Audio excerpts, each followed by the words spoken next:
Hello students, आज हम जो चैप्टर हमने स्टार्ट किया था लोस्ट स्प्रिंग का जो फर्स्ट पार्ट था उसके बारे में हम आगे अब पढ़ेंगे। रिमेनिंग पार्ट जो रहता है उसका हम इस वीडियो में डिस्कस करेंगे। तो स्टूडेंट्स, हमने देखा इस चैप्टर की जो राइटर है फीमेल राइटर है एनी चुंग। एनी चुंग जो है वो अपने एक्सपीरियंस बताती है। वो बताती है एक ऐसे लड़की की कहानी जिसका नाम साहिब आलम है, जो रैग पिकिंग का काम करता है। उस बच्चे को खुद को ही नहीं पता कि उसका नाम का क्या मतलब है, और शायद उसे परवाह भी नहीं है अपने नाम का मतलब जानने की। वो सिर्फ रैग पिकिंग का ही काम करता है। कचरे में से सामान ढूंढता रहता है, वैल्यूएबल थिंग्स ढूंढते हैं, उनको बेचता रहता है। यही उसका काम है। और जब राइटर उसे पढ़ने के लिए बोलती है तो वो कहता है कि हमारे यहाँ कोई स्कूल नहीं है, जब हमारे पड़ोस में कोई स्कूल खुलेगा तो मैं स्कूल चला जाऊँगा। तो राइटर उसे मजाक में पूछ लेती है कि अगर मैं स्कूल शुरू कर लूँ तो क्या तुम आओगी मेरे स्कूल में? फिर साहिब कहता है यस ज़रूर आऊँगा अगर आप स्कूल शुरू करोगे। तो एक दिन कुछ महीनों बाद जो साहिब था वो राइटर के पीछे भाग रहा होता है और उससे पूछता है कि आपका स्कूल तैयार है। तो इसमें राइटर जो है उसको थोड़ी सी शर्म भी आती है, क्योंकि उसने एक ऐसा वादा कर दिया था, एक ऐसा प्रॉमिस कर दिया था कि जिसका कोई मतलब ही नहीं था। तो अब उसे इस बात पे शर्म भी आ रही थी। तो एक क्या होता है, अब धीरे-धीरे जो राइटर है साहिब की जो आर्मी थी पूरी, उसमें बहुत सारे बच्चे थे, वो इकट्ठे घूमते थे। उन लगभग वो सभी बच्चों को जानने लगी थी। वो देखती है कि सभी बच्चे नंगे पाँव घूमते रहते हैं। तो उनमें से वो एक बच्चे से पूछती है, आपने शूज़ क्यों नहीं पहन रखे? तो वो लड़का कहता है, मेरी मम्मी ने अलमारी से उतार के नहीं दिए। वो सिर्फ़ बहाने बना रहा था, ऐसा कुछ नहीं था। तो दूसरा लड़का कहता है कि अगर इसकी मम्मी इसे उतार के दे भी देती, तब भी ये उतार के उन्हें फेंक देता। तो यही सारी स्टोरी चल रही होती है। तो राइटर हमें बताती है सीमापुरी जगह के बारे में, जो कि दिल्ली के साथ ही लगा हुआ है, कुछ मील दूर है। वो बताती है कि जो रैग पिकिंग है, अभी साहिब है, साहिब का परिवार जो है वो कभी किसी टाइम में ढाका के ग्रीनफील्ड में रहता था। वहाँ पे तूफान आंधी आई जिससे कि उनका घर, उनके खेत सब कुछ बह गए हैं। अब वो सीमापुरी आके रहने लगे हैं। सीमापुरी में रहने का मतलब है रैग पिकिंग, यानी कि कचरा बीनने का ही काम उन्हें करना पड़ेगा अगर वो जीना चाहते हैं, यहाँ पे जीना खाना चाहते हैं, रहना चाहते हैं।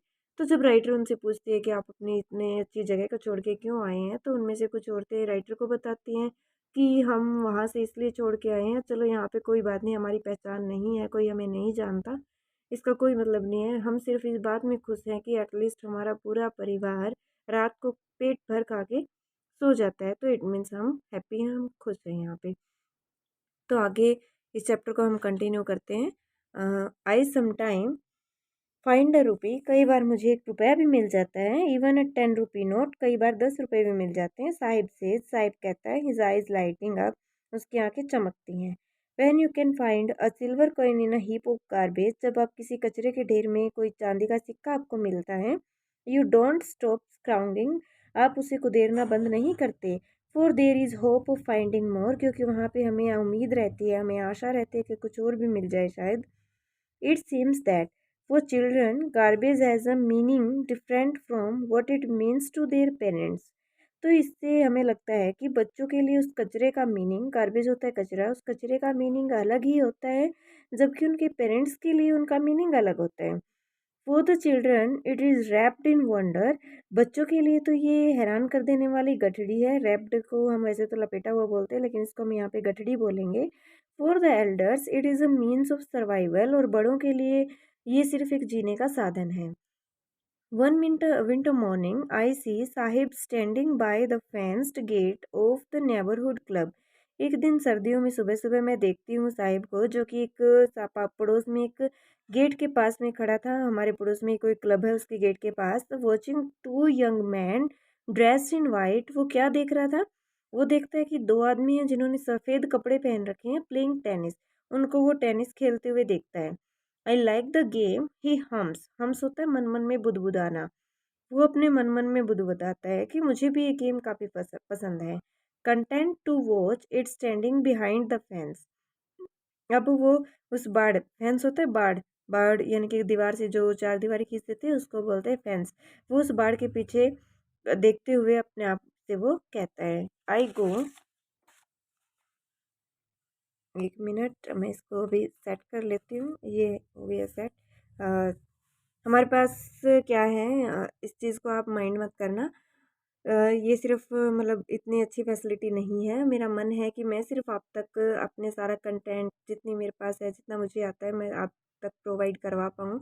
आई होप तुम इस अरेंजमेंट को, इस सिस्टम को नहीं देखोगे, तुम सिर्फ पढ़ाने का तरीका, एक्सप्लेनेशन को ही आप नोट करोगे। सो आगे हम कंटिन्यू करते हैं। Inside when no one is around he admits, फिर वो अपने आप से कहता है कि अगर आसपास कोई नहीं होता तो शायद मैं चला जाता। The gate keeper lets me use the swing, शायद गेट कीपर मुझे झूला झूलने देता। Sahib too is wearing tennis shoes that look strange over his discoloured shirt and shorts, Sahib ने भी अपने टेनिस शूज पहने हुए थे, काफ़ी अजीब लग रहे थे क्योंकि वो टेनिस शूज जो उसने पहन रखे थे वो उसकी डिस्कलर्ड यानी कि कलर गई हुई, जिसका कलर फेड हो चुका था, वो शर्ट पहन रखी थी, नीचे निक्कर पहन रखी थी, और उन कपड़ों के नीचे वो जूते जो हैं टेनिस शूज बड़े ही अजीब दिख रहे थे। Someone gave them to me, किसी ने वो मुझे दे दिए थे। He says in the manner of an explanation, वो मुझे एक्सप्लेन करते हुए बताते हैं।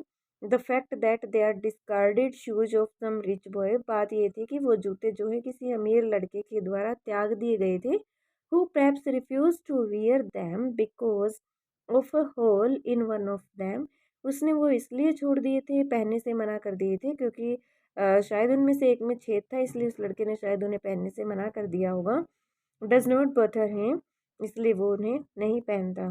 For one who has walked bear foot, एक ऐसा लड़का जो पूरे दिन नंगे पाँव घूमता रहता है। Even shoes with a hole is a dream come true, एक ऐसे जूते उसे मिल जाना जिसमें भले ही छेद हो, उसके लिए एक सपना सच होने से कम नहीं था। But the game he is watching so intently is out of his reach, लेकिन वो गेम जो वो इतने ध्यान से देख रहा था वो उसकी पहुंच से काफ़ी बाहर था। This morning Sahib is on his way to the milk booth, आज सुबह साहिब जो है वो मिल्क बूथ की तरफ जा रहा था। In his hand is a steel canister, उसके हाथ में एक स्टील का बड़ा सा कनस्तर, एक बर्तन था। I now work in a tea stall down the road, आजकल मैं उस चाय की दुकान पे काम करता हूँ जो रोड के पास है। पॉइंटिंग इन द डिस्टेंस, थोड़ी दूर उसने इशारा करते हुए कहा। I am paid 100 rupees and all my meals, मुझे 800 रुपये मिलते हैं और पूरे दिन का खाना। Does he like the job, I ask, मैंने पूछा क्या तुझे वो काम पसंद है। His face I see has lost the carefree look, मैं देखती हूँ कि उसका चेहरा जो है वो बिल्कुल निश्चितता के भाव से भर जाता है, यानी कि उसे कोई टेंशन नहीं है, केयर फ्री दिखाना चाहता है कि वही हाँ मुझे परवाह नहीं है इस चीज़ की। The steel canister seems heavier than the plastic bag, अब ये जो स्टील कैनिस्टर जो उसने उठा रखा था वो काफ़ी भारी दिख रहा था, किसके कंपैरिजन में, उस बैग के कंपैरिजन में, उस प्लास्टिक के बैग के कंपैरिजन में जो वो अक्सर उठा के रखता था। The canister belongs to plastic bag he would carry so lightly over his shoulder, जबकि वो प्लास्टिक बैग जो उठा के रखता था वो अपने कंधों पे बिल्कुल आराम से उठा लेता था। द बैग वॉज हिज, ऐसा क्यों था, क्योंकि बैग उसका खुद का था।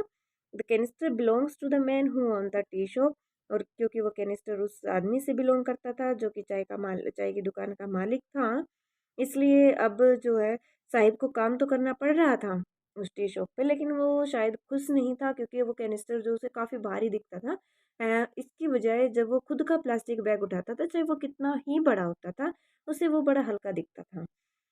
Sahib is no longer his own master, अब साहिब जो है अपनी खुद अपनी मर्जी का मालिक नहीं था। तो इसी चैप्टर की सेकंड स्टोरी स्टार्ट होती है। साहिब की तो यहीं तक थी। इस राइटर ने, एनिस जंग जो राइटर है, उसने हमें दो ऐसे बच्चों की कहानियाँ इस चैप्टर के माध्यम से हमें बताई हैं जिनका दोनों का ही जो चाइल्डहुड है, जो बचपन है, वो कहीं खो जाता है। पहली स्टोरी जो है वो साहिब के बारे में हमें बताती है, दूसरी स्टोरी बताती है मुकेश के बारे में। मुकेश भी ऐसा ही एक छोटा बच्चा है जो कि काम करता रहता है, जिसका बचपन खुद का, उसका भी बचपन कहीं खो गया है। तो स्टोरी जो दूसरी स्टार्ट होती है यहाँ से होती है, I want to drive a car, मैं एक कार चलाना चाहता हूँ। तो स्टूडेंट्स, मुझे लगता है आप समझ पा रहे हो जो मैं कहना चाहती हूँ, तो चलो आगे देखते हैं। Mukesh instead on being his own master, Mukesh जो है अपना खुद का मालिक बनना चाहता है। I will be a motor mechanic, मैं एक मोटर मैकेनिक बनूंगा। ही अनाउंसेस, वो ऐसे घोषणा करते हैं। Do you know anything about cars, I ask, मैं उस मुकेश से क्या पूछती हूँ कि क्या आप कार के बारे में कुछ जानते हो। I will learn to drive a car, मैं एक कार चलाना सीख लूँगा। ही आंसर, वो जवाब देता है, looking straight into my eyes, मेरी आंखों में बिल्कुल सीधा देखते हुए। His dreams looms like a mirage amidst the dust of streets that fill his own his town Firozabad, उसके सपने जो है वो कहीं ना कहीं उसकी गलियों के धूल में कहीं ना कहीं गायब होते मुझे दिख रहे हैं। That feel his town Firozabad, क्योंकि वो फिरोजाबाद में रहता है। फिरोजाबाद की गलियों में काफ़ी धूल जम चुकी है, काफ़ी धूल भरी हुई है। तो ऐसे में मुझे लगता है कि उसके सपने उस धूल में कहीं खो गए होंगे। Famous for its bangle, Firozabad जो कि यहाँ की चूड़ियों के लिए प्रसिद्ध है। Every other family in Firozabad is engage in making bangles. Firozabad में हर परिवार जो है वो किस काम से जुड़ा हुआ है? चूड़ियाँ बनाने के काम से वो जुड़ा हुआ है। इंगेज होता है जुड़ा होना। It is the center of India's glass blowing industry, where families have spent generation working around furnaces. ये वो जगह है, ये हमारे पूरे भारत का केंद्र है जहाँ पे ग्लास ब्लोइंग इंडस्ट्री है, कांच की इंडस्ट्री है, जहाँ पे ज़्यादातर परिवार जो हैं उनकी काफ़ी पीढ़ियाँ चूड़ियाँ बनाने में, ग्लास से रिलेटेड काम करने में ही बिता देती हैं। Making bangles for all the women in the land it seems, ऐसे लगता है जैसे पूरी ज़मीन पे रहने वाली औरतों के लिए चूड़ियाँ फिरोजाबाद में ही बनती हो, ऐसा दिखता है। Mukesh family is among them, Mukesh का परिवार भी उनमें से एक है। None of them know that it is illegal for children like him to work in the glass furnaces with high temperature. शायद उनमें से किसी को भी नहीं पता कि बच्चों से ऐसी जगह पे काम करवाना जहाँ पे इतना ज़्यादा टेम्परेचर है, डींगी सेल जहाँ पे इतने अंधेरे भरे कोठरियाँ हैं, विदाउट एयर एंड लाइट जहाँ पे कोई हवा नहीं है, जहाँ पे कोई लाइट नहीं है, ऐसी जगह पे काम बच्चों से काम करवाना गैर कानूनी है। शायद ये बात उनमें से कोई भी नहीं जानता। That the law if enforced, अगर ये कानून जो है वो कार्रवाई करवाई जाए, अगर लागू करवाया जाए, could get him and all those 20,000 children out of the hot furnaces where they are slog their daylight hours. तो यहाँ से लगभग 20,000 बच्चों को उस भट्टियों से, उन गर्म भट्टियों से निकाल लिया जाए जो कि लगभग दिन के टाइम बहुत ज़्यादा घंटे वो वहाँ काम करते हैं। Often lodging the brightness of their eyes, यहाँ तक कि उनकी एक खुद की आंखों की चमक जो है वो भी खो जाती है।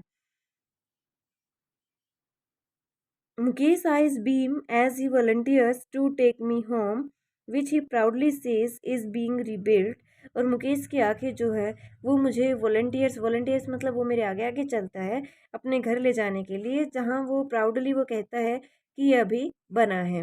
We walk down stinking lanes choked with garbage, हम बिल्कुल पतली भीड़ भाड़ वाली गलियों से निकले। चौक्ड होता है दबाते हुए, कुचलते हुए, गार्बेज को, कचरे को। Past homes that remain hovels with crumbling walls, ऐसे घरों को पीछे छोड़ते हुए जिनकी दीवारें लगभग क्रम्बलिंग क्रम्बलिंग होता है, बिल्कुल टूटी फूटी हो गई हैं। वोबली डोर्स, जिनके हिलते डुलते दरवाजे हैं। नो विंडोज, कई खिड़कियां नहीं हैं। Crowded with families of womens and animals coexisting in a primeval state, और इतनी सारी भीड़ हैं जहाँ पे परिवार, मनुष्य और पशु जो हैं वो इकट्ठे ही रहते हैं। He stops at the door of one such house, ऐसे ही एक घर के दरवाजे के सामने वो रुकता है। Bangs a wobbly iron door with his foot, अपने पैरों से वो उस हिलते डुलते लोहे के दरवाजे को पीछे धकेलता है। एंड पुशेज इट ओपन, और इसे खींच के खोलता है। We enter a half built shack, हम एक आधे बने हुए घर में अंदर जाते हैं। In one part of it thatched with dead grass, इसकी एक तरफ जो है वो सूखी घास का ढेर लगा हुआ था। Is a firewood stove over which sits a large vessel of sizzling spinach leaves, और वहीं पे एक चूल्हा था जिसपे एक बड़े से बर्तन में पालक उबलने के लिए रख रखी थी। On the ground in large aluminium platters, और ज़मीन पे बड़ी बड़ी एल्यूमिनियम की प्लेटें रखी हुई थी। आर मोर चॉप्ड वेजिटेबल्स, जिनमें और भी कटी हुई सब्जियां रखी थी। A frail young women is cooking that evening meal for the whole family. Frail होते हैं दुबली पतली कमज़ोर, ठीक है, क्या होता है दुबली पतली कमज़ोर सी दिखने वाली, ठीक है, कहाँ थे। A frail young woman is cooking the evening meal for the whole family, एक दुबली पतली दिखने वाली जो औरत थी वो शाम का खाना बना रही थी पूरे परिवार के लिए। Through eyes filled with smoke she smiles, यहाँ तक कि उसकी आंखें जो है वो धुएं से बिल्कुल भरी हुई थी, लेकिन फिर भी वो मुस्कुराती है। She is the wife of Mukesh elder brother, वो मुकेश के बड़े भाई की पत्नी है। Not much older in years, वो भी ज़्यादा बड़ी नहीं है उम्र में। She has begun to command respect as the bahu, अब उस पर कमांड दी जाती है, बहू का उसे दर्जा मिल चुका है। The daughter in law of the house, घर की बहू। Already in charge of 3 men, अब पहले उसके हाथ में 3 आदमियों की बागडोर है जिनकी वो देख रेख करती है। एक तो उसके पति हैं मुकेश एंड देयर फादर, उनके पिताजी। When the older man enters, she gently withdraws behind the broken wall. और जैसे ही वो बड़ा आदमी घर के अंदर एंट्री करता है तो वो अपने आप को उस टूटी हुई दीवार के पीछे खींच लेती है and brings her veil close to her face. Veil होता है चुन्नी, जो चुनरी हम ओढ़ते हैं पतली, वो क्या करती है फिर अपनी चुन्नी को थोड़ी अपने चेहरे पे ढक लेती है। As custom demands daughter in law must veil their faces before male elder. जैसे कि रिवाज है घर की बहू को जब कोई घर में बड़ा आदमी अंदर आ जाता है तो उसे अपना चेहरा जो है वो ढक लेना होता है, ऐसी रिवाज है। In this case the elder is an improvised bangle maker. और इसी तरीके से जो बड़ा आदमी है, जो बड़े हैं, वो भी चूड़ियाँ बनाने से ही उसी काम से वो इंगेज हैं। Despite long years of hard labour, या बहुत सालों तक कठिन मेहनत करने के बाद फर्स्ट एज ए टेलर, पहले एक टेलर के साथ टेलर के रूप में, देन अ बैंगल मेकर, फिर एक चूड़ी बनाने वाले के रूप में, he has failed to renovate a house, वो एक घर बनाने में असक्षम रहा, नाकामयाब रहा। Sent his two sons to school, sent his two sons to school, अपने दोनों बेटों को स्कूल भेजने में वो कहीं ना कहीं कर पाया। All he has managed to do is teach them what he knows. और ये सब कुछ मैनेज करते हुए उसने वो भी पढ़ाया जो वो जानता है। क्या जानता है वो? The art of making bangles, चूड़ियाँ बनाने की कला। तो thank you students, remaining part of the chapter we will discuss in our next video. So I hope तुम समझ पा रहे हो और आप ये क्वालिटी पे या फिर मैनेजमेंट पे या फिर इन चीज़ों पे ध्यान नहीं दोगे, मुझे पता है, मुझे उम्मीद है। अगर मैं अच्छा एक्सप्लेन कर रही हूँ, मेरी एक्सप्लेनेशन अच्छी है, तो ज़रूर आप इस कंटेंट की तरफ ध्यान देंगे और शायद ये आपको समझ में भी आ जाएगा। सो बाय गाइज।